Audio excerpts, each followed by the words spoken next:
آمن الرسول بما أنزل إليه من ربه والمؤمنون كل آمن بالله وملائكته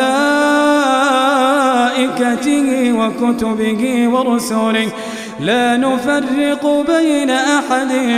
من رسله وقالوا سمعنا وأطعنا غفرانك ربنا وإليك المصير. لا يكلف الله نفسا إلا وسعها لها ما كسبت وعليها ما اكتسبت ربنا لا تؤاخذنا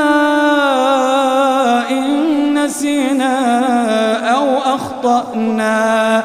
ربنا ولا تحمل علينا إصرا كما حملته على الذين من قبلنا